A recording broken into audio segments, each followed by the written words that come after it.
Vivimos en tiempos inciertos, donde los desastres naturales, el crimen, la violencia y las epidemias van en aumento. Los seres humanos viven con inseguridad y temor. En el libro de Apocalipsis encontramos respuestas a nuestros temores e inseguridades. Nos revela el pasado, el presente y el futuro, pero sobre todo, el Apocalipsis es la revelación de Jesucristo.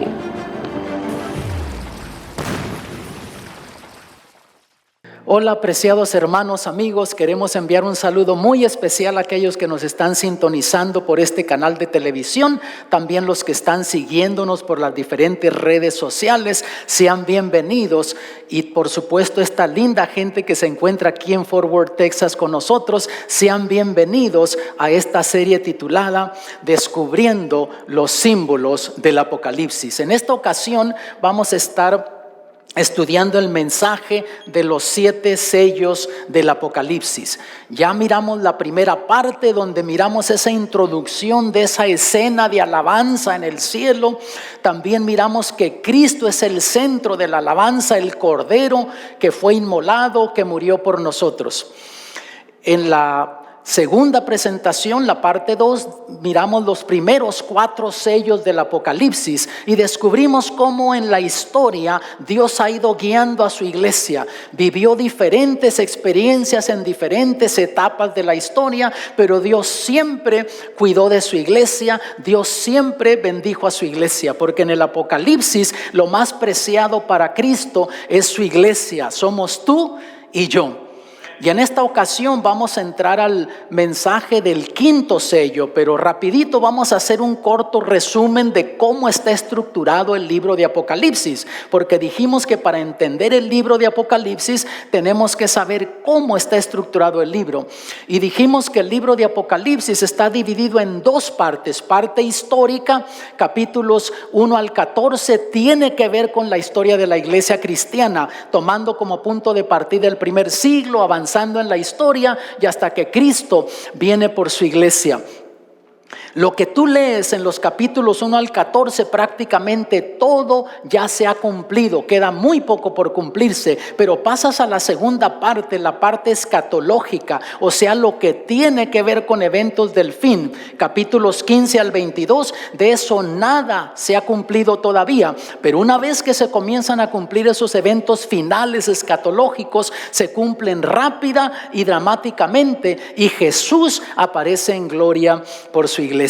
Tanto lo histórico como lo escatológico tienen 4 divisiones principales y hay algunas subdivisiones en esas divisiones. Ya miramos los mensajes de las 7 iglesias, 3 mensajes sobre ello, estamos en los sellos, miramos la introducción al libro. Ahora vamos a concentrarnos en el 5º sello. Pero descubrimos que el mensaje de los sellos comienza con una escena de alabanza en el cielo. Es una escena introductoria del santuario celestial y la alabanza va aumentando en intensidad. Comienzan los 4 seres vivientes alrededor del trono, se unen los 24 ancianos. Después en el capítulo 5 se unen las huestes angelicales. Y en el versículo 13 del capítulo 5 se une todo lo creado que está en el cielo, en la tierra, debajo de la tierra. Y ese versículo se va a cumplir cuando Cristo Jesús venga en gloria por su iglesia y vayamos al cielo y nos unamos en alabanza para adorar al que está sentado en el trono y al Cordero. Y aparece en el centro del trono Cristo el Cordero. Y se comienzan a abrir los sellos y dijimos que aparecían 4 jinetes, cada uno de un color diferente, ilustrando la diferente experiencia que viviría la iglesia en diferentes etapas de la historia cristiana. Y entonces pasamos al 5º sello. Y el 5º sello tiene algo muy peculiar. Vamos a descubrir en esta ocasión que tiene un mensaje pero muy, muy importante y certero. Mira cómo comienza el mensaje, Apocalipsis 6, versículos 9 al 11. Cuando abrió el 5º sello, vi bajo el altar las almas de los que habían sido muertos por causa de la palabra de Dios y por el testimonio que tenían. Y clamaban a gran voz: ¿Hasta cuándo, Señor santo y verdadero, no juzgas si venga nuestra sangre en los que moran en la tierra? Y se les dieron vestiduras blancas y se les dijo que descansasen todavía un poco de tiempo hasta que se completaran el número de los consiervos y sus hermanos que también habían de ser muertos como ellos. Aquí tenemos el mensaje del quinto sello. Y hay personas que dicen, bueno, pastor, allí dice que las almas están clamando debajo del altar. Eso quiere decir que cuando una persona muere, si era buena, se va derechito al cielo y está entonces alabando a Dios y clamando debajo del altar. Para entender el mensaje del quinto sello y entender qué está presentando aquí en simbolismo sobre estas almas que claman debajo del altar, hay que entender lo que significa alma en la Biblia. ¿Qué es el alma? Bueno, para entenderlo tenemos que ir al libro de Génesis, cuando Dios creó al hombre. Y si vamos a Génesis capítulo 2, versículo 7, dice lo siguiente: formó pues Jehová Dios al hombre del polvo de la tierra, y alentó en su nariz soplo de vida, y fue el hombre en alma viviente. Notemos que aquí habla de dos elementos que Dios utilizó para hacer el alma viviente. Para comenzar, Dios hizo el cuerpo, lo formó de la tierra, del polvo. Estaba inerte. Entonces Dios sopló, dice, alentó el soplo de vida, y entonces fue un alma viviente.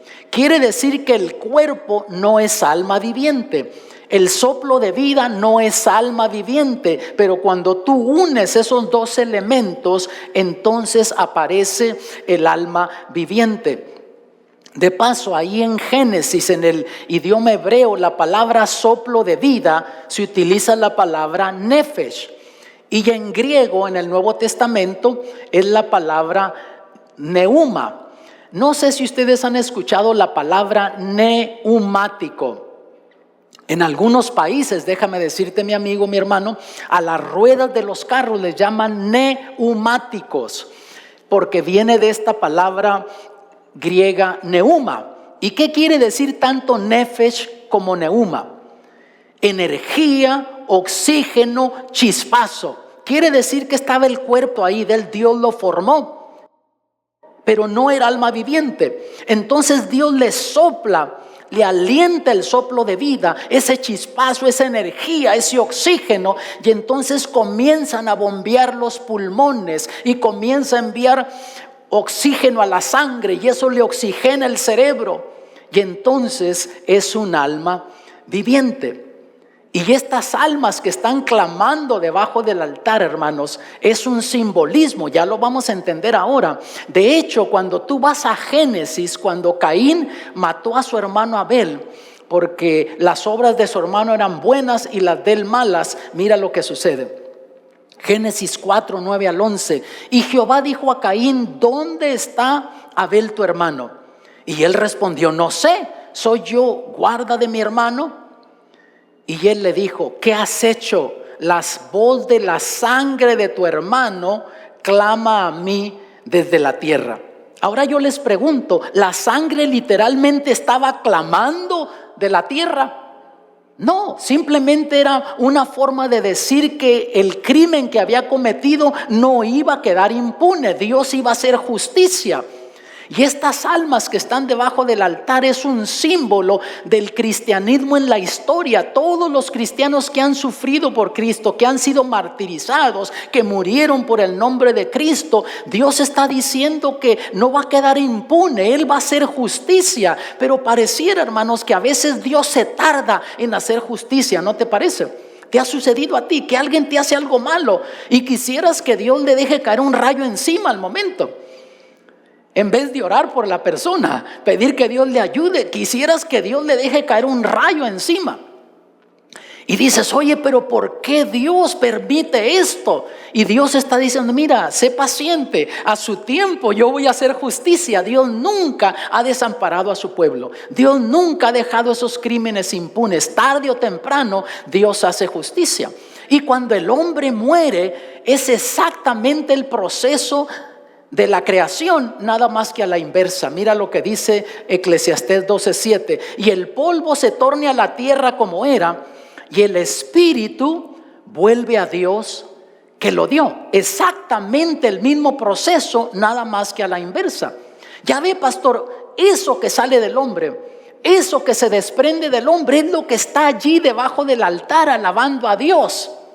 Vamos a ver qué dice la Biblia. ¿Podrá el espíritu vagar? Lo que se desprende del hombre tendrá conciencia, sabrá lo que está sucediendo. Mira lo que dice Eclesiastés 9, versículos 5 y 6. Porque los que viven saben que han de morir, mas los muertos nada saben, ni tienen más paga, porque su memoria es puesta como en olvido. También su amor y su odio y su envidia fenecieron ya. Quiere decir que si era una persona que te amaba a ti, no te puede expresar esos sentimientos. Era alguien que te odiaba, no te puede expresar esos sentimientos.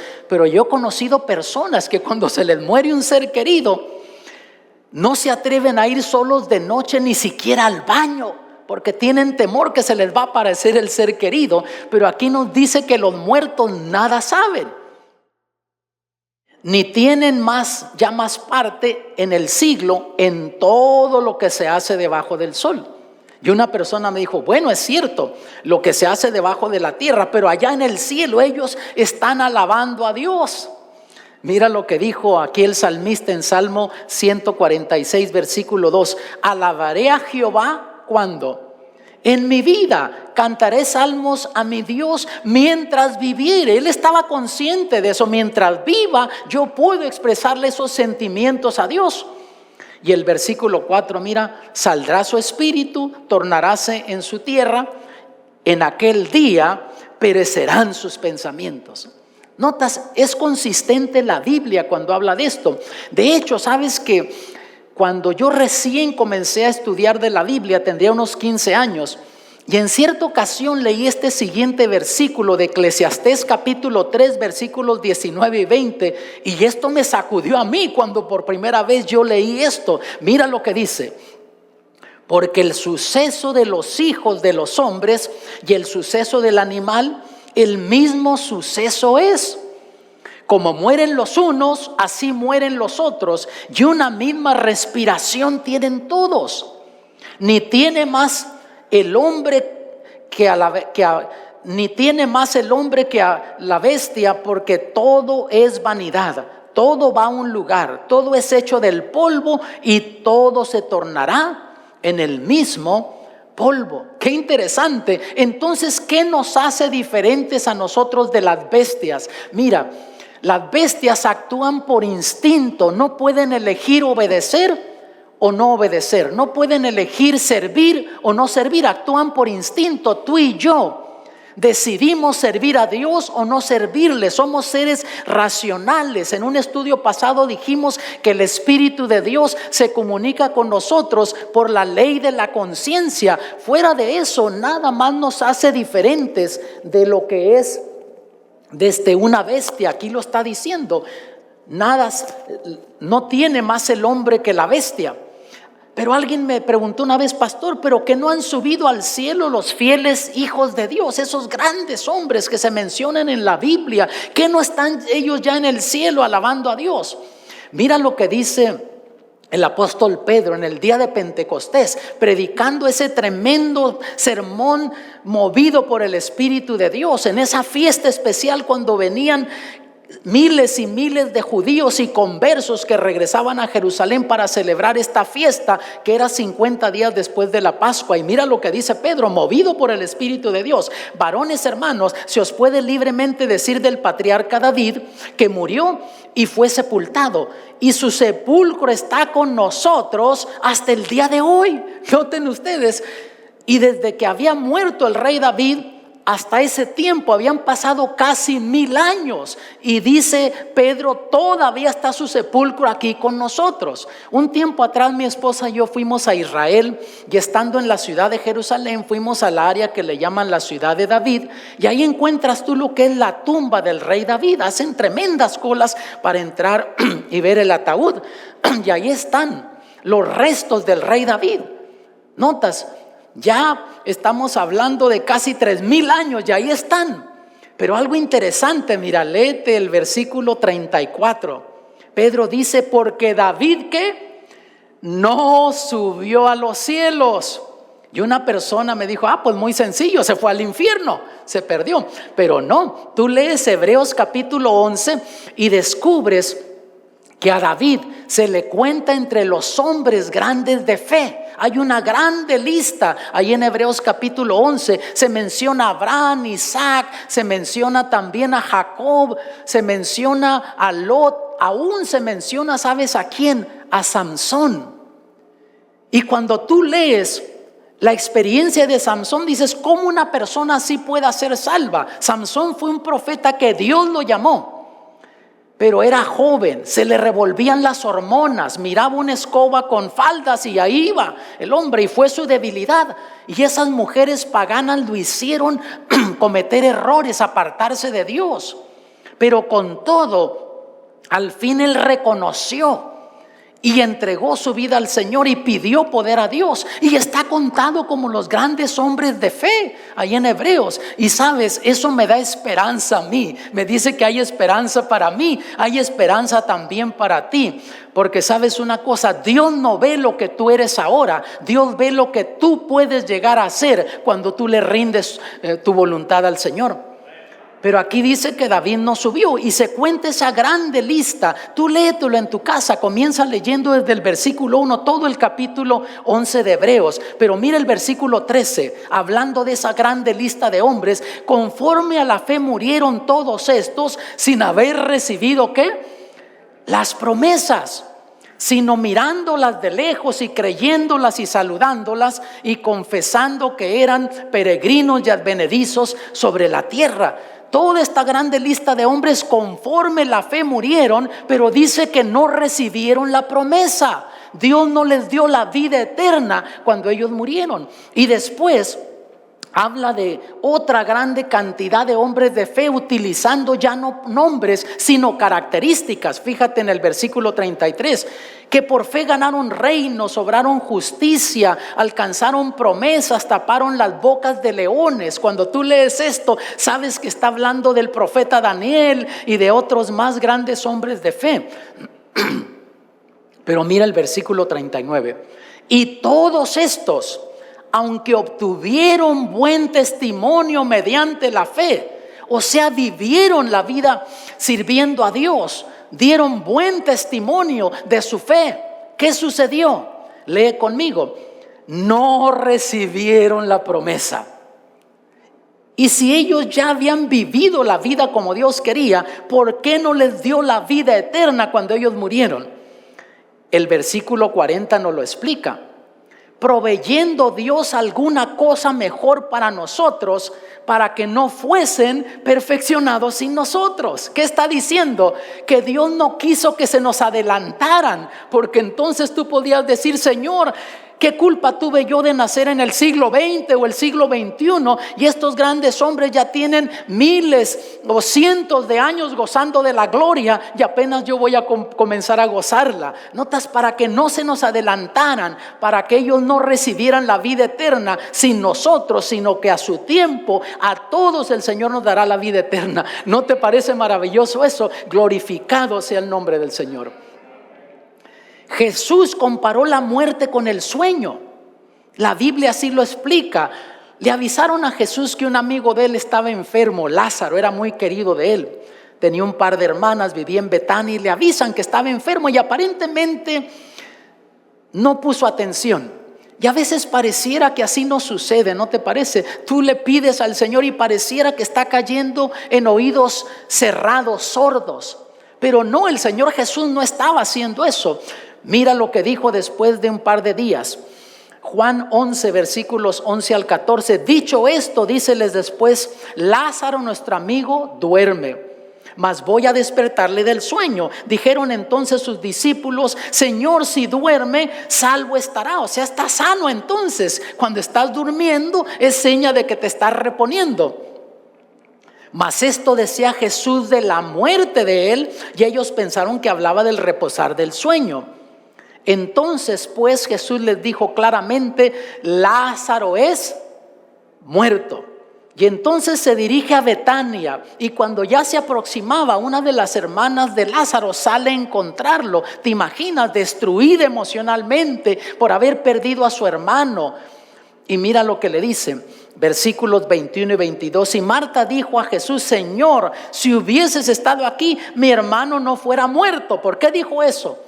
Habían visto milagros de Jesús, pero hasta el momento no había resucitado a nadie el Señor Jesús.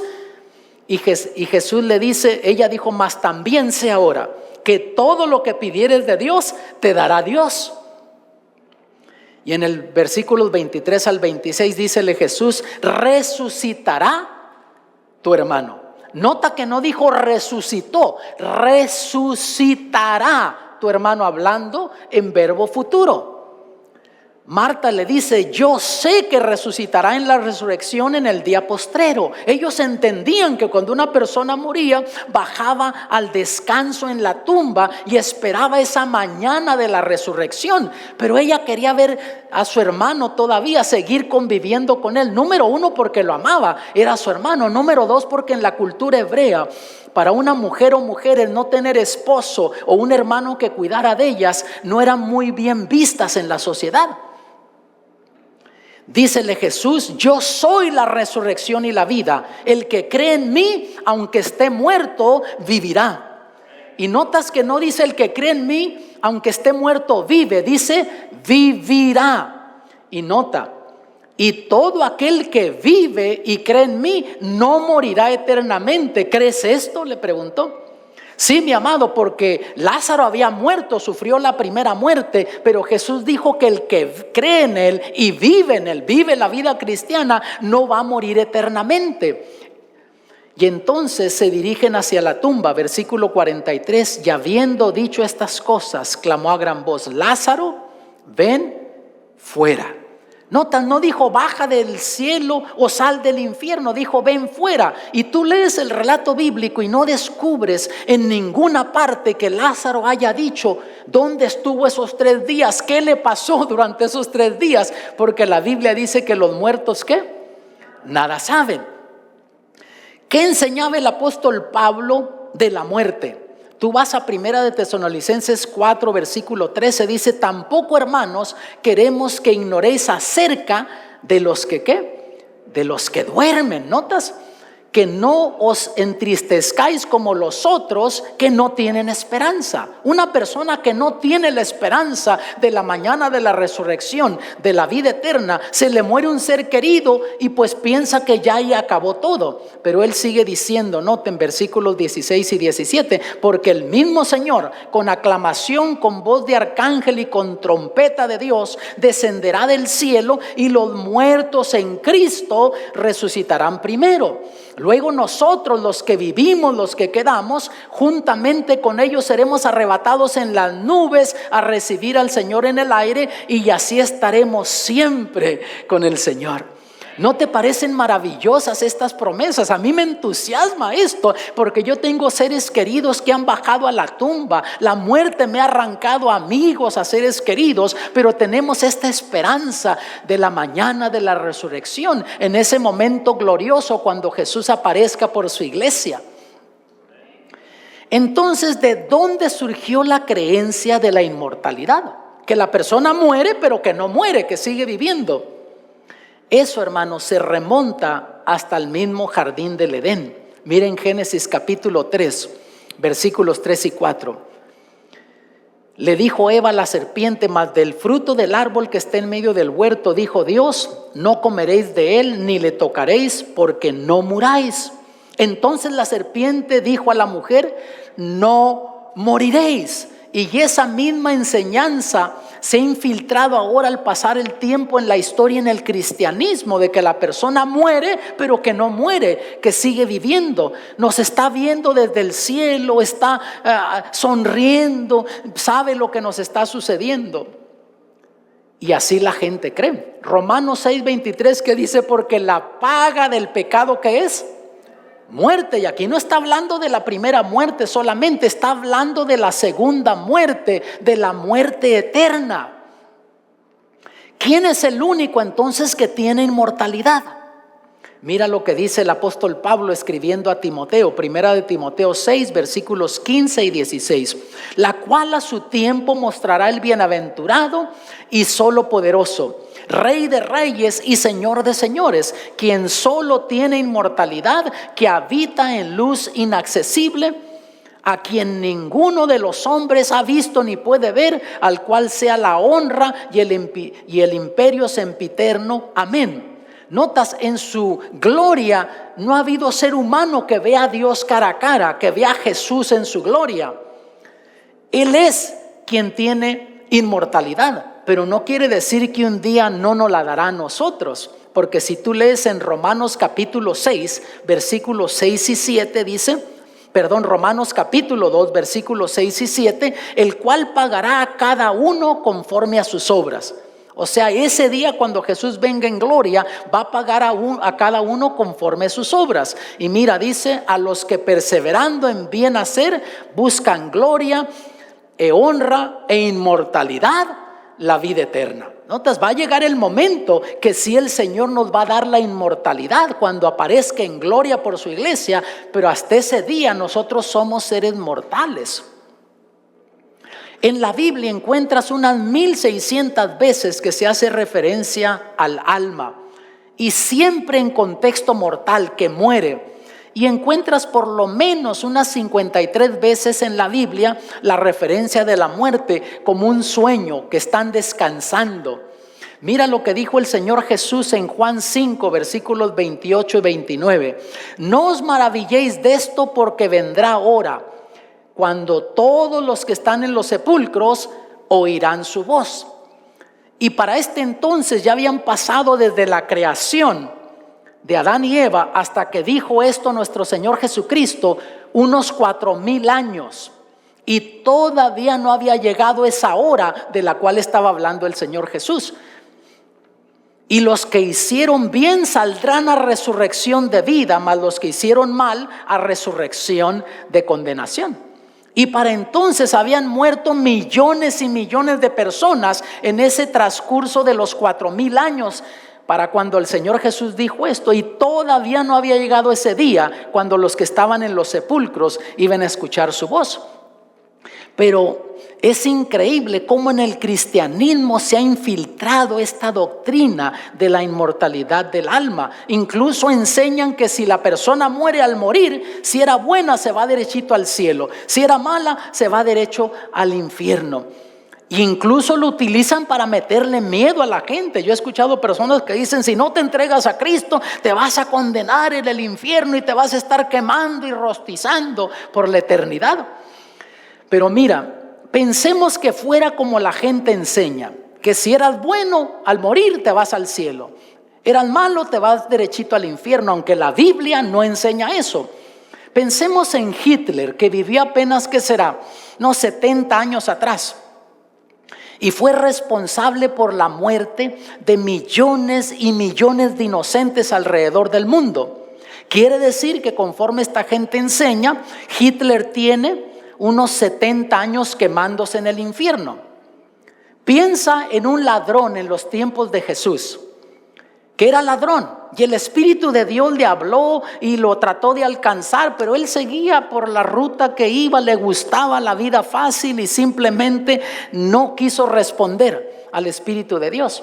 Conforme la gente enseña, se perdió. Esa persona tiene ¿cuántos años quemándose en el infierno? 2000 años rostizándose por ser ladrón. Y la persona que fue responsable por la muerte de millones y millones de seres inocentes tiene 70 años quemándose en el infierno. Tú dirías que ese es un Dios justo. Amados, yo no quisiera servir a un Dios así, pero gracias a Dios que no es así. Jesús dijo, llegará la hora cuando todos los que están en los sepulcros oirán su voz. Y los que hicieron el bien saldrán a resurrección de vida, los que hicieron el mal a resurrección de condenación. Y sabes que yo he encontrado una cosa interesante. Me ha tocado estar en funerales de personas de diferentes religiones, y cuando sea que sea pastor o sacerdote que está oficiando, que enseñan la inmortalidad del alma, dicen, nuestro hermano ya está en el cielo, allá en la gloria con el Señor, nos está sonriendo desde el cielo. Yo he notado una cosa interesante, hasta ahora nunca he escuchado que digan, ahora nuestro hermano está en el infierno. A don Raimundo y todo el mundo, a don Raimundo, don Facundo y todo el mundo lo mandan al cielo. ¿Tú has escuchado que alguna vez digan, este ya está en el infierno? Piensa en una madre que el esposo la deja, queda con 3 niños y ella muere. Y esos niños quedan a la deriva y la gente los maltrata, la gente abusa de ellos. Y esa madre viendo desde el cielo lo que le está pasando a sus hijos, ¿tú crees que eso sería cielo? ¿Eso sería una vida eterna? Sería la tortura más grande que Dios le podría hacer a un ser humano, pero gracias a Dios que no va a ser así. Y luego enseñan también del purgatorio, que no era muy malo ni muy bueno, entonces te estás medio sancochado y vas allí y tienen que entonces celebrar misas o pagar ciertas cosas para que salgas del purgatorio y vayas al cielo. Eso no está en la Biblia, hermanos. En Mateo 25:41 Jesús dijo, entonces dirá también a los que estarán a la izquierda, apartaos de mí, malditos, al fuego eterno preparado para el diablo y para sus ángeles. Nota para comenzar que ese fuego que el Señor tiene preparado no está ardiendo ahora, está preparado para ese grande día, pero está ¿para quién? Para el diablo y sus ángeles, que son los responsables de la muerte, del sufrimiento, del dolor. Pero entonces, ¿qué del fuego eterno? La gente lee eso y dice, pastor, pues están quemando eternamente ahí. Si vas al libro de Judas, vas a encontrar una expresión idiomática como esta. Judas 1:7, como Sodoma y Gomorra y las ciudades vecinas, las cuales de la misma manera que aquellos, habiendo fornicado e ido en pos de vicios contra naturaleza, fueron puestas por ejemplo, sufriendo el castigo del fuego eterno. Fue en el tiempo de Abraham, cayó fuego y azufre sobre esas ciudades. Pero dice que sufrieron el fuego eterno. Pero tú vas allí a ese territorio al sur del Mar Muerto y no encuentras que esté ardiendo todavía. Han encontrado ruinas de lo que fue esa ciudad, pero no está ardiendo todavía. Es una expresión idiomática para decir que las consecuencias fueron eternas. Cayó el fuego, pero acabó con ellos. Así también en Mateo, cuando Jesús dice el fuego eterno, está hablando de ese fuego. Las consecuencias son eternas. Tú vas allí, ves el Mar Muerto, es un lugar turístico. De paso, no te hundes tú allí si no sabes nadar, porque tiene como 6 veces más la sal que tiene el mar regular. Mira lo que dice Malaquías 4:1, porque he aquí viene el día ardiente como un horno. Nota, no había llegado ese día todavía cuando escribe esto el profeta Malaquías. Y todos los soberbios y todos los que hacen maldad serán estopa, o sea, se van a arder, encender, y aquel día que vendrá los abrazará, ha dicho Jehová de los ejércitos, el cual no les dejará ni raíz ni rama. Y si no dejaste ni raíz ni rama, ¿qué quedó? No quedó nada. Incluso en Isaías 28, versículo 21, mira lo que dice: porque Jehová se levantará como en el monte Perasim, como en el valle de Gabaón se enojará, para hacer su obra, su extraña obra, y para hacer su operación, su extraña operación. ¿Sabes por qué va a ser una obra extraña para Dios ese día? Destruir a las criaturas que Él creó. Porque esa no es la naturaleza de Dios. La naturaleza de Dios no es de destruir, traer sufrimiento, muerte. La naturaleza de Dios es dar felicidad, gozo, vida. Pero Dios dio oportunidad, llamó a las almas por medio de su Santo Espíritu y insistieron en seguir en una vida de desobediencia. Y Dios no tiene otra alternativa más que aceptar la voluntad de ellos. Pero va a ser una obra extraña para Dios. Dios no se va a gozar en ese día. ¿Y qué de la persona que te dice, pero es que mi abuelo me habló, yo lo miré, escuché y era la voz del abuelo? ¿Han escuchado ustedes eso? Sabes que para comenzar, en lugares donde la gente es muy supersticiosa, es donde se manifiestan estos diferentes fenómenos. Yo he encontrado eso. Por otro lado, también Tú puedes sugestionar tu mente si te metes en tu mente alguna cosa. Yo recuerdo cuando tenía por ahí como unos 12 años, 11 años, yo era inquieto y me juntaba con un grupo de chavos que vivían como a unas 6 cuadras de mi casa hacia arriba, y se juntaban a platicar, muchachos de 18, 20 años, y hablaban de una cosa y de otra, y yo los escuchaba. Y una noche uno de ellos dijo: miren, en aquella esquina se aparece una mujer vestida de blanco a las 11 de la noche. Y yo comencé como a temblar, hermanos, ahí. Y entonces, acercándose las 11 de la noche, cada uno se comenzó a ir a su casa. Y yo era el único que tenía que ir por esa esquina. Yo creo que lo hicieron para fregarme esos chavos. Y comienzo a acercarme ahí. Y cuando llego a esa esquina comencé a correr y le daba con todo. Y al ir corriendo sentí que me jalaban y que me jalaban. Hermanos, no había nada. Era nada más la imaginación. Notan, era lo que me había metido en mi mente, me había sugestionado. Pero hay personas que me han dicho: pastor, pero es que yo escuché a mi abuelo. Y sabes, no tienen por qué mentirme estas personas. Yo creo que sí escucharon algo, o a lo mejor vieron algo. De lo que estoy claro que no era el abuelo ni era el familiar. Entonces, si no fue el familiar, ¿quién fue? Mira lo que dice 2 de Corintios capítulo 1, versículos 11 al 14. Y no es maravilla, capítulo 11, versículo 14. Y no es maravilla porque el mismo Satanás se transfigura ¿en qué? En ángel de luz. De eso estoy claro que no fue el abuelo. ¿Sabes que el diablo, de un principio, cuando se rebeló en contra de Dios, él quiso ser igual a Dios? Quiso que los seres del cielo le rindieran culto, así como le rendían a Dios. Y al diablo no le importa cómo la gente le rinda culto, ya sea abiertamente en el nombre de religión del diablo o en el nombre de religión cristiana, mientras le rindan culto. Yo te digo, por ejemplo, hay una iglesia que le llaman la iglesia de Satanás y abiertamente adoran al diablo.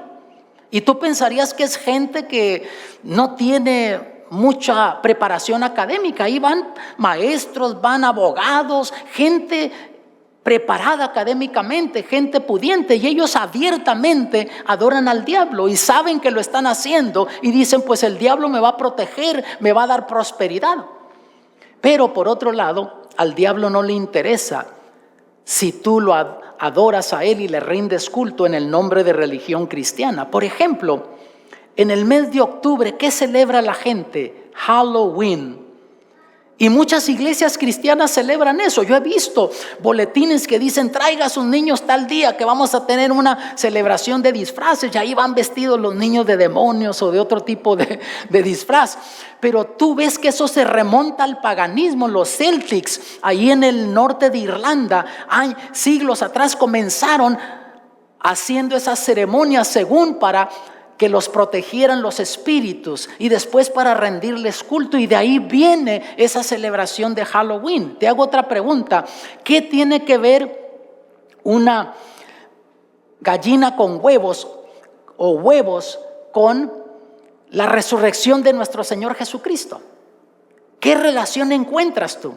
Y hay iglesias cristianas que celebran eso. Tú ves que lo ponen en el boletín y dicen: vamos a buscar los huevitos. Eso viene del paganismo, hermanos. Y al diablo no le importa cómo la gente le rinda culto, mientras le rindan culto, sea en el nombre de él o sea en el nombre de religión cristiana, por medio de estas doctrinas paganas. Y te podría seguir hablando de otras. Mira lo que dice aquí en Eclesiastés 3:11. Todo lo hizo hermoso en su tiempo y ya ha puesto eternidad en el corazón de ellos. Cuando Dios nos creó, amados, no nos creó para morir. Dios te creó a ti, Dios creó a la humanidad para vivir eternamente. El pecado es el que trajo la muerte, pero en el fondo el ser humano quiere vivir eternamente. Dios nos dio eternidad. Por esa razón, aunque seamos cristianos y creamos en la resurrección, en esa mañana de resurrección, preferimos mejor que el Señor venga estando nosotros en vida y ser glorificados en vida, que bajar a la tumba y esperar la mañana de la resurrección. Mira lo que dice Salmo 116, versículo 15. Estimada es en los ojos de Jehová la muerte de sus santos. Notas, es de grande estima para Dios cuando un cristiano baja a la tumba. ¿Por qué razón? Porque ya está asegurado para la vida eterna. No tiene que luchar con las tentaciones del diablo, con los problemas de la vida, con los sinsabores que la vida nos trae. Dios sabe que está descansando, esperando la mañana de la resurrección. Tú y yo no lo vemos así, porque nosotros medimos la felicidad y la vida en días, semanas, meses y años. Dios no lo ve así. Dios mide nuestra felicidad por la eternidad. ¿Cuántos de ustedes que están aquí están contentos? Déjenme ver sus manos. Porque se van a morir. ¿Por qué bajan la mano? Si mueren en Cristo, pues son bienaventurados, ¿no? Ya comprobé, notan lo que estaba diciendo, que Dios puso eternidad en el corazón del ser humano. Fuimos a Italia un tiempo atrás, mi esposa, la primera vez que estuvimos allí visitamos las catacumbas y me impresionó a mí. Son unos pasadizos subterráneos que están por la ciudad de Roma. Son kilómetros y kilómetros. Y ahí se refugiaron con el tiempo los cristianos cuando hubo persecución en contra del cristianismo. Y ya hay tumbas allí. Y ya hay tumbas de algunos que no eran cristianos. Y es interesante que las tumbas de los que no eran cristianos dice algo como esto: despidiéndose a Dios para siempre. Pero las tumbas de los cristianos, ¿saben lo que decía? Adiós hasta que nos volvamos a ver, porque tenían esa bendita esperanza de la mañana de la resurrección. Enterraban a sus seres queridos sabiendo que pronto vendría una mañana de la resurrección. Y ojalá que esa sea una esperanza que tú abrigues, que sepas que es real, que sepas que cuando Cristo venga vas a poder ver a tus seres queridos, tus seres amados. Mira lo que dice en 1 Corintios 15, 54 y 55. Y cuando esto corruptible fuere vestido de incorrupción, y esto mortal fuere vestido de inmortalidad, entonces efectuará la palabra que está escrita: sorbida es la muerte con victoria. ¿Dónde está, oh muerte, tu aguijón? ¿Dónde, oh sepulcro, tu victoria? ¿Sabes que este va a ser un canto de júbilo del pueblo de Dios? Cuando Jesús aparezca en gloria y veamos que resucitan nuestros seres queridos, nos vamos a unir en alabanza y va a ser un canto de júbilo. ¿Dónde está, oh muerte, tu aguijón? ¿Dónde está, oh sepulcro, tu victoria? Porque ya no más va a existir la muerte. Hasta ahora es cierto, la muerte es un enemigo, pero es un enemigo ya vencido. Jesús lo venció. Mira lo que dice Apocalipsis 1:18. Y el que vivo y estuve muerto, mas he aquí que vivo por los siglos de los siglos. Amén. Y tengo las llaves de la muerte y del Hades.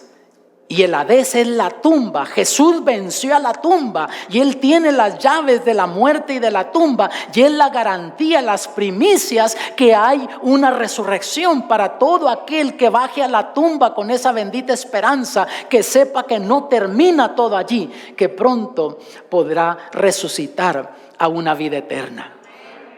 ¿Sabes? Ese día va a ser un momento de reuniones familiares. Yo anhelo ver seres queridos míos. He perdido seres queridos. La tumba me ha arrebatado a seres queridos. Pienso en mi mamita. Ella fue muy interesante. Murió a los 100 años. Pero tenía una mente bien lúcida. Y cada vez que me miraba tenía una pregunta para mí. Hijo, ¿qué iglesia pastoreas? Yo le decía: mami, yo no pastoreo iglesia, trabajo en la oficina. Ay, mi hijo, pórtate bien. Si te portas bien, a lo mejor te asignan a una iglesia. Y mi mami sufría con eso. Pensaba que me estaban castigando porque estaba trabajando en la oficina. Ella llegó a ir conmigo a la iglesia, porque pastoreó una iglesia también mientras trabajaba en la conferencia. Y mi mamita, feliz ella. Y cada vez que íbamos a la reunión familiar para el cumpleaños de ella, tenía esa pregunta para mí. Después me invitan a ser secretario ejecutivo de la conferencia de Arkansas, Luisiana. Y yo queriendo impresionar a mi mamá, cuando llego me pregunta: hijo, ¿qué iglesia pastoreas? Le digo: mami, no pastoreo iglesia, yo soy el secretario ejecutivo de la Conferencia de Arkansas, Luisiana. ¿Tu secretario? Ni siquiera sabes escribir en máquina. Déjate de eso, Dios te llamó para ser pastor. Y mi mami sufría con eso. Y después, ya cuando fui a la última reunión familiar, a los 100 años de ella, la miré frágil, su mente clara, pero dije: cualquier momento la muerte nos la va a arrebatar. Y justo a las 2 semanas me llaman que había ella fallecido, se le complicó la salud. Pero cuando estuve con ella me dice: hijo, ¿qué iglesia pastoreas? Le dije: mami, yo pastoreo 675 iglesias. Me dice: ¿cómo está eso, hijo? Le dije: no, mami, es que yo soy el vicepresidente de la Unión del Suroeste. Y le expliqué el trabajo que hacíamos. Dice: ok, está bien, hijo, pero te tienes que portar bien. Te tienes que portar bien, me decía. Pero por más que quiero ver a mi mamita, ¿sabes a quién quisiera ver? A mi papá. Y te explico por qué. Cuando él murió yo tenía 15 años y yo no conocía las verdades que ahora conozco. Las conocí un poquito después, unos meses después. Fue buen padre él. Y yo recuerdo que aquella mañana, un domingo de mañana, me despierta mi mamá. Levántate, llama al vecino. Mi papá estaba agonizando, tenía problemas del corazón y yo lo conocí así desde niño, supe que tenía ese problema, pero esta vez estaba grave. El vecino quiso llevarlo al médico, dijo: no, déjame aquí. Pero nunca se me olvidan sus palabras. Somos 6 hijos y no mencionó a ninguno, simplemente decía: cuídame al Waldo. A mí me decía Waldo él, porque él sabía que yo era inquieto y sabía que si seguía por el camino que iba, me iba a destruir. Y mi papá murió preocupado por mí, pensando que no había esperanza para mí. Y yo anhelo a ver a mi papá ese día, para decirle: mira, papi, gracias por lo que tú hiciste por mí. Trataste de ayudarme, conducirme por el buen camino, y no fue en vano lo que tú hiciste por mí. Si Dios resucitara a mi papá en este día y él entrara por las puertas de esta iglesia, le da otro ataque al corazón, se vuelve a morir, porque hubiera esperado de mí cualquier cosa menos que yo fuera un pastor, un predicador. Yo no sé a quién anhelas tú ver en el cielo. A lo mejor alguien oró por ti, un familiar tuyo, y murió pensando que no había esperanza para ti, pero aquí estás tú porque has respondido al Espíritu de Dios. Va a haber reuniones familiares ese día, va a ser glorioso. Sí, mis amados, la muerte ahora es un enemigo, pero llegará el día cuando ya no más va a existir. ¿Quieres que ore por ti? ¿Tienes esa esperanza? Si gustas venir conmigo, acércate, quiero orar por ti. Si quieres, tienes en mente un ser querido, vengan, nos queda un minutito, ya voy a orar por ustedes. Si tienes un ser querido que anhelas ver, que dices: yo quiero ver a mi mamá, yo quiero ver a mi papá en el cielo, acércate acá al frente. Si quieres, pasa, no tengas problema. Ven en el nombre del Señor Jesús para yo orar por ti, porque ese día glorioso vamos a decir: ¿dónde está, oh muerte, tu aguijón? ¿Dónde está, oh sepulcro, tu victoria? Porque Jesús habrá venido por su iglesia y tendremos la vida eterna, y ya no más nos separaremos de nuestros seres queridos. Déjame orar por ti. Padre celestial, gracias porque tú eres real. Es cierto, Padre, el diablo se ha encargado de meter en la mente de la gente que somos seres inmortales. Pero esas almas que claman debajo del altar, tú dices, Padre, son los cristianos en toda la historia que han sufrido por ti, que han sido sacrificados, pero tú les vas a dar el galardón. Estás diciendo: descansen, esperen. Son los cristianos que están en la tumba. Padre, ayúdanos a no perdernos ese día, ese encuentro especial con seres queridos, con amigos, cuando Jesús venga en gloria y tengamos la vida eterna, porque te lo pedimos en el nombre de Jesús. Amén.